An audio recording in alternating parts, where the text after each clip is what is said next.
Semangat pagi! Saya ingin mengawali dengan berbagi informasi yang saya dapatkan mengenai salah satu bagian kecil yang terdapat pada wajah manusia, yaitu lesung pipi. Berapa banyak di antara Anda yang memilikinya? Kira-kira seperti ini, tapi punya saya tidak terlalu nampak jelas terlihat. Lesung pipi adalah cekungan atau lekukan kecil yang terdapat pada otot wajah di bagian pipi. Dan orang yang memilikinya terlihat lebih muda dan lebih ramah, sekaligus menjadi pemanis pada wajah ketika tersenyum. Ada yang memiliki di salah satu bagian saja, bahkan ada yang memiliki dua, ada juga yang memiliki di bagian dagu ya.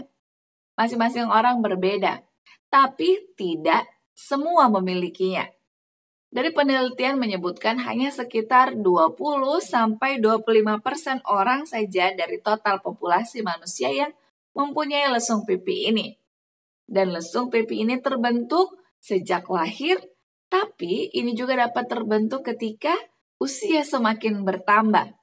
Yang menarik adalah lesung pipi ini ternyata adalah satu kelainan pada otot wajah, yaitu kelainan pada otot zygomatikus yang terletak antara tulang pipi sampai ke ujung mulut.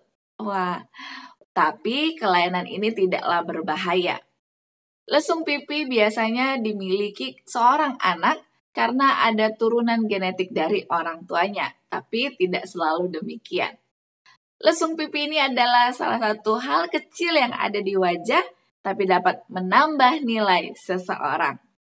Walaupun dia kecil, tapi sangat bermanfaat bagi yang memilikinya. Karena saking banyak orang yang ingin memiliki lesung pipi, mereka harus melakukan tindakan operasi, tapi ini tentunya tidak disarankan. Inilah informasi kecil yang sangat berharga yang saya syukuri. Mari kita terus membangun kebiasaan kita untuk bersyukur kepada Tuhan. Kita mulailah dari hal-hal yang sederhana, yaitu hal-hal yang kecil. Baik, mari kita lanjutkan bacaan renungan pagi kita hari ini di tanggal 20 Agustus dengan judul Kristus satu-satunya jalan kita kepada Bapa. Ayat intinya tertulis dalam Ibrani 7 ayatnya yang ke-25. Karena itu, ia sanggup juga menyelamatkan dengan sempurna semua orang yang oleh dia datang kepada Allah, sebab ia hidup senantiasa untuk menjadi pengantara mereka. Penjelasannya, bagaimanakah Allah diperdamaikan dengan manusia? Oleh pekerjaan dan jasa Yesus Kristus yang mengesampingkan segala sesuatu yang akan menyelip antara manusia dan kasih Allah yang mengampuni. Hukum yang telah dilanggar manusia tidak diubah untuk menerima orang berdosa dalam kondisi kejatuhannya, tetapi dibuat nyata sebagai transkrip dari tabiat Yahweh, menjelaskan kehendaknya yang kudus, dan ditinggikan serta ditingkatkan dalam kehidupan dan tabiat Yesus Kristus. Namun jalan keselamatan disediakan karena anak domba Allah yang tidak bercela dinyatakan sebagai Dia yang menghapus dosa dunia. Yesus berdiri di tempat orang berdosa dan menanggung kesalahan pelanggar atas dirinya. Memandang kepada pengganti dan jaminan orang berdosa, Tuhan Yahweh bisa bertindak adil, namun tetap membenarkan dia yang percaya kepada Yesus. Bagi dia yang menerima Kristus sebagai kebenarannya, sebagai satu-satunya harapannya, pengampunan diucapkan. Karena Allah ada di dalam Kristus mendamaikan dunia dengan dirinya.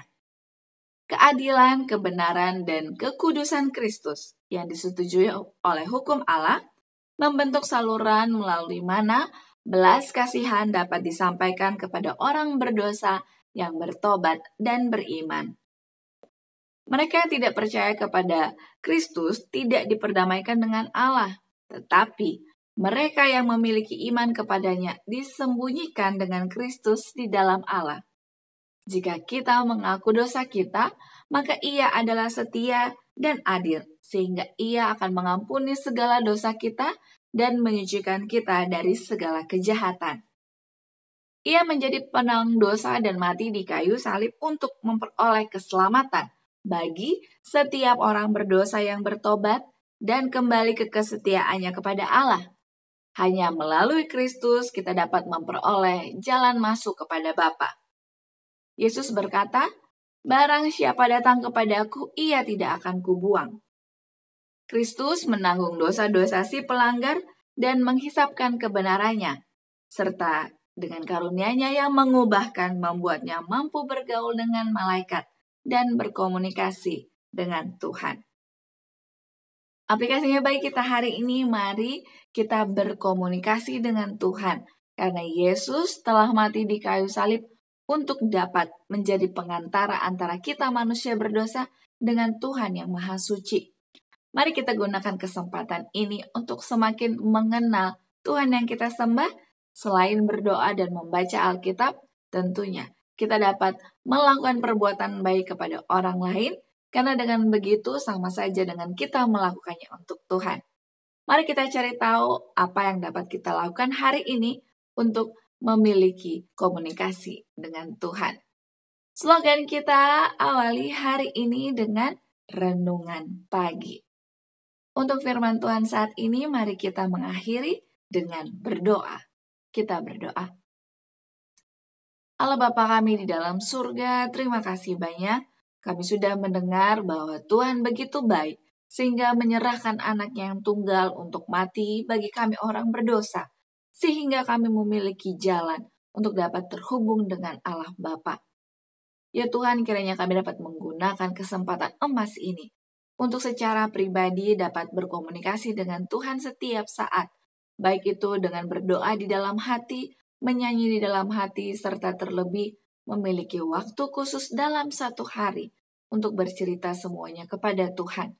Karena ketika kami menyerahkan segalanya, Tuhan akan membantu kami menyelesaikan hal-hal yang tidak sanggup kami atasi. Kami juga memohon berkat ya Tuhan hari ini, bagi kami semua yang berharap akan berkat dan kasih sayang Tuhan.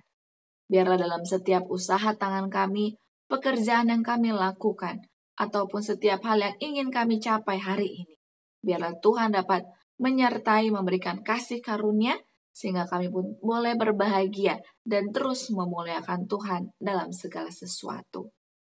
Inilah doa permohonan kami. Di dalam nama Yesus kami bawa doa ini. Amin. Terima kasih banyak. Mari kita kembali bertemu esok hari untuk kelanjutannya.